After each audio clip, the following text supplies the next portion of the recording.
One Piece! Okay. One Piece. Thurman. Let's just start by the fact that I called it with Orochi. Here he is. Yeah. This bitch. So this means so much. I thought he'd be sadder than that. Like he was like, yeah, this town can't handle me. I'm gone. Well, first I want to talk about young Orochi here, right? Because, like, seeing young Orochi and the fact that Yasue picked him up off the streets, gave him a home, gave him a purpose, and then later, obviously, as we saw, Orochi executes Yasue with a gun on a fucking crucifix. Unfeelingly. So I think that just adds to the fucked up points of Orochi, to me. So what happened in this man's childhood that could have made him go over the edge? Oh, yeah, I can't wait, man. Like, what is Orochi's deal? That's what I'm very excited to find out about. Because somebody must have fucked him up mentally for him to have that shit. Like, he must have been, like, I don't know what the hell happened to him. Power hungry. Maybe it's someone who was so poor that, like, his whole thing was, I want more and more, and he never knew when to stop. Maybe he got obsessed with climbing that ladder, you know? Yeah, bro. That's just... Oh, my God. So... My thing is because look at him. He's so happy here. Like he's like, oh yeah. He's like that one character he's like his first day of school type shit. Like, yes, before he's been like realizes how shitty it is. Like, oh boy, I can't wait. It's gonna be so exciting. And it's just like, oh my God. Oh man, that shit's just amazing. How about fucking Two Sword style Odin right now?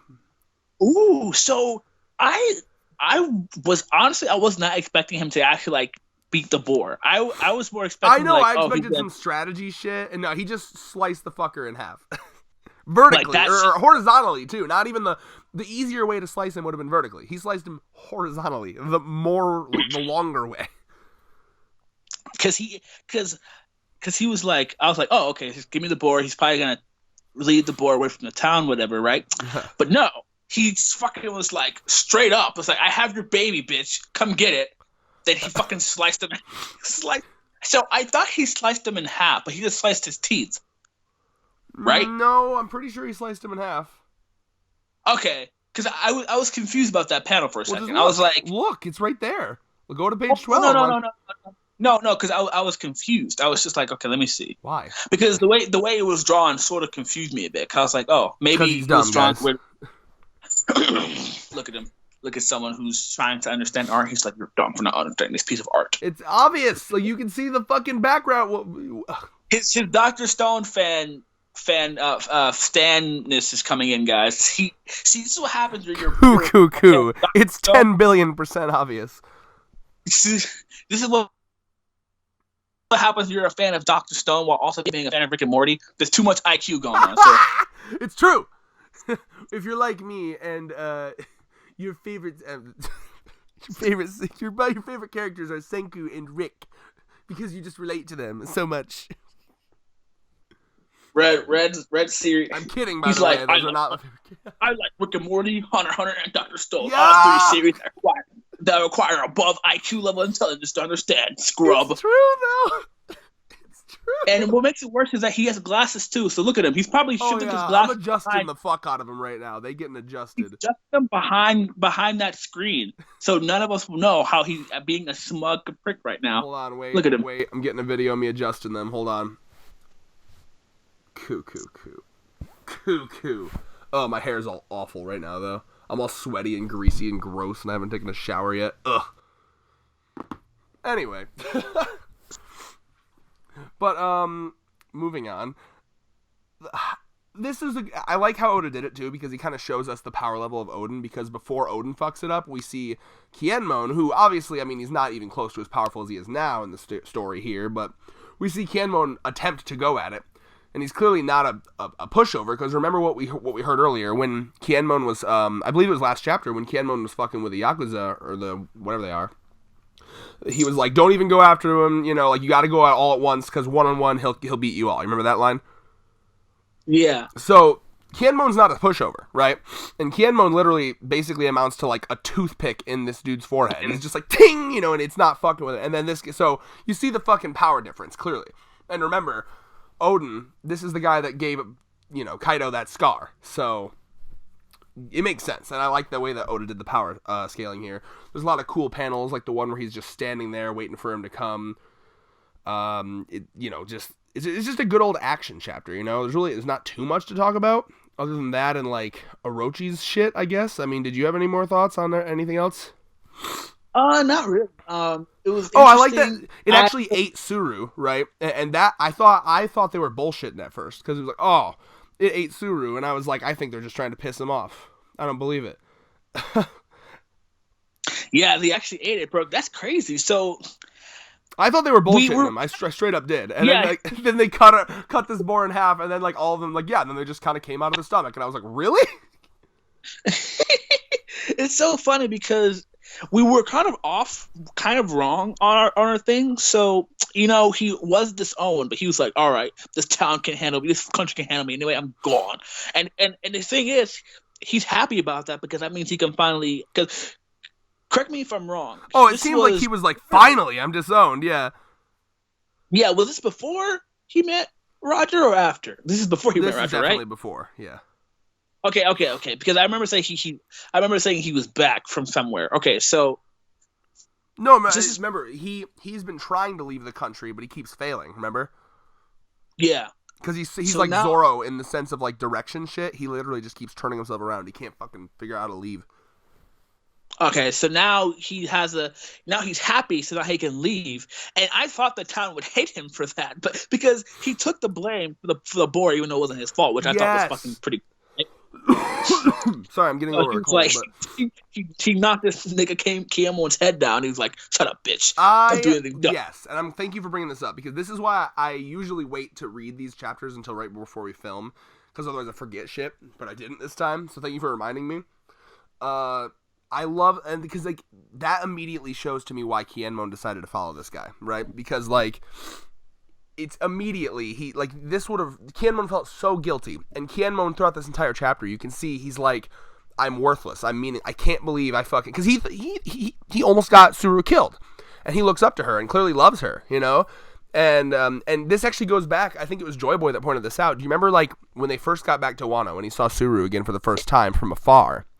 He was shocked that she didn't remarry. You remember that? He was like, I can't believe you didn't remarry. Like after I've been gone for so long. Like he genuinely looks down on himself so much that he was like, why didn't you replace me? Someone useless like me. You know what I mean?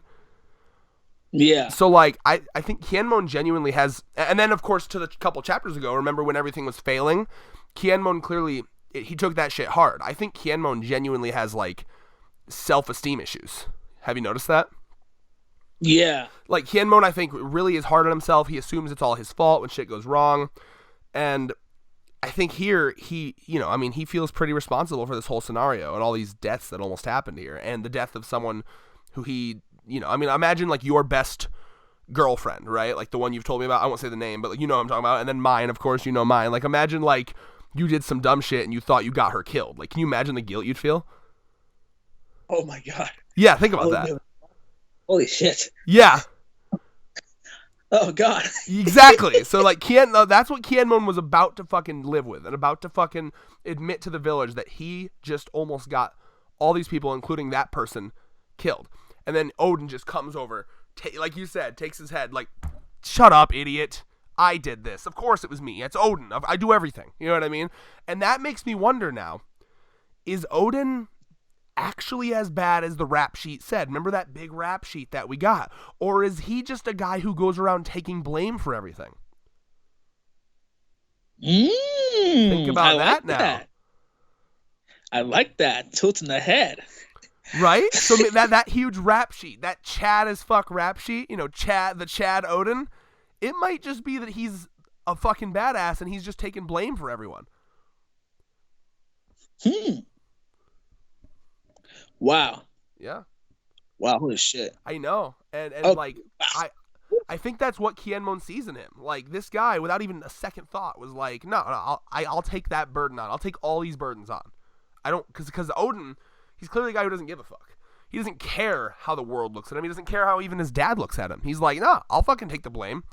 I don't care. Clearly, it would bother you to take the blame for this. I'll do it. Like, that's really badass. That's just really good, man. Wow. So Denjiro, and oh, by the way, Kinemon. we didn't talk about Denjiro last video, and people got angry about it. So you notice how he looks like Zoro's master? Yep. So a lot of people are thinking, I think it'd be a little dumb for him to actually be Zoro's master, but like some people are thinking it could be like a brother of Zoro's master, a relative of some sort. They might tie back in. But I did want to just acknowledge that is a thing that we notice. I'm interested. I like him so far. I like that he's kind of like, he almost reminds me of a smarter, more capable Usopp. You know, like he's like the trickster, but like actually good at it. Oh, wow. Okay. So I don't know. But he does. He definitely looks like the son limit, like the son of like like the father of Usopp, Zoro's master or something. I don't know. Well, I'd have to do the fucking timeline shit, and that's way too many numbers for me. But what happened to your Senku, Rick, and Hunter x Hunter-esque smartness there, sir? Okay. So the theory that I heard. Well, first of all, I got a headache right now, so you can fuck off. The theory that I heard. And I just gotta make sure I didn't fuck this up here. Wait. Oh, I don't remember. See, this is why I didn't want to say it. You fucking peer pressured me into it. I don't remember it. It was in a Joy Boy video. Or no, either Joy Boy or checking. Yes. Listen, the power. Man, this is why I usually wait to read the chapters until right before we fucking film. Okay, because I forget That's your things. fault. That's your fault, bitch. Not mine. Ugh. You made me upsetty spaghetti, friend.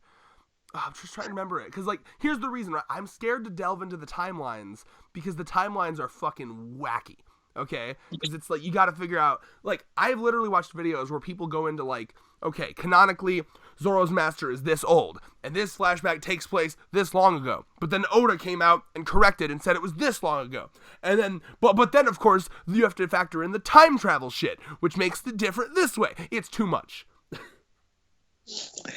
Oh, so much Legend of Zelda or Doctor Who shit. Yeah, no, I'll be honest with you. Some aspects of the One Piece timeline are more complicated than Hunter x Hunter. I'll say it. All right, we'll see. N-word, listen. That's his new thing. Found the scapegoat, ladies and gentlemen. You can't get mad at him because he's not saying the actual word. You gotta get mad at him for saying N. This is how you cheat the system. Life hacks. I have the past though, and right? Just like that, Control Chaos. Oh. Just like that, Control Chaos has ended racism. You're welcome. Yeah, we did it, boys. We ended racism. We ended racism. Just say N-word instead of the other one. Thurman, call me a cracker and make it better. Sorry, I'm not racist over here. Oh! We're not racist. I'm gonna call you C word. Breaking a seal. C word. I'm real considering editing that out. Look, cracker. No, my part. Your thing is fine. I'm real upset about this fucking not being able to remember the theory. Like my brain, it's not in there. If you want to know what I'm talking about, go watch Joy Boy's video and watch Tekking's video on this. Tekking has a video called "What's the Deal with Denjiro" and his review. And then And then Joy Boy has his main video where he goes theory crazy. Watch those two. They're going to explain it way better than I can explain it. How about that? All right. Well, final thoughts here, because that person has to catch its bus. Yeah. Let's see. I guess I want to know theories specifically about how Orochi's going to tie into this. What the fuck's going to happen to this motherfucker and how he's going to go all evil and such. Woo. I'm down. I want to see. That was a question for you, friend. What do you think about Orochi? Like Orochi specifically. Like, or what's going to happen with Orochi's? I don't know. I just want to see why he became such a scumfuck. Yes, that's what I'm saying. Why he became so evil. in the official manga app, they Yasue calls him a manservant, and he looks like he's been beat up and full of water. So I'm assuming he must have been abused by something. Like he looks like he's either being abused or has been abused because he's from low class. Yeah, he says, "Uncle, who's this weirdo? Don't call me uncle. He's the new errand boy." And then he says he picked me up off the streets. I'm his errand boy. I assume he was like a homeless kid, and then Yasue was like, "Hey, you, like you want somewhere to live?" Like I assume he was doing a nice thing for him. So I don't know what it's gonna be. And obviously Kaido had his eye on Orochi because Kaido kind of picked Orochi to be like the figurehead of Wano, you know? Yeah. But I mean, not because Orochi's like good or anything, because Orochi's an easy to control puppet. You know what I'm saying?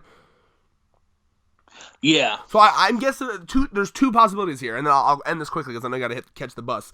Either he was just in the right place at the right time. Either it was like Kaido swoops in and they fucking destroy Odin, and it's just like, you, eeny, meeny, miny, you're the new. How do you want to be the new leader? Bing. You know what I mean? Or Orochi genuinely like maybe was the inside man for Kaido, I'll get you information, intel, or I'll weaken their forces by telling them wrong information. So I'll be curious to see what he does and why he does it. And with that, because Thurman is going to go catch a bus, peace.